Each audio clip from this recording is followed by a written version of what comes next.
Dimanche 28 juin 1964, place des Cordeliers. Le marché couvert venait d'ouvrir ses portes à la grande messe laïque annuelle. L'histoire, c'est le récit de la vie de deux enfants dans la France des années 60. L'un dans une région qui est la Bretagne, l'autre dans une région qui est la Bourgogne.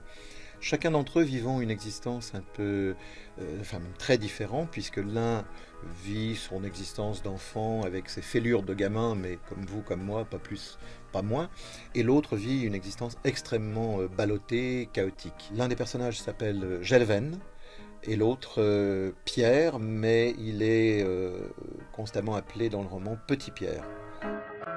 Le hasard va amener ces deux enfants à se retrouver, leurs existences vont se croiser dans un petit village de Bourgogne, quelques kilomètres d'Auxerre, Valent, un village qui existe vraiment et qui a servi de toile de fond en fait.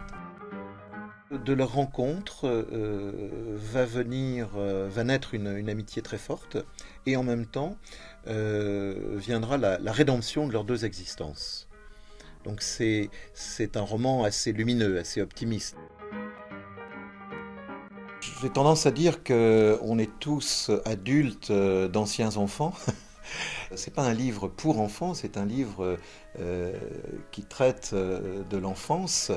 Je précise qu'il ne s'agit pas d'une autobiographie, il s'agit plus d'une exploration du monde de l'enfance et de son rapport au monde de l'adulte.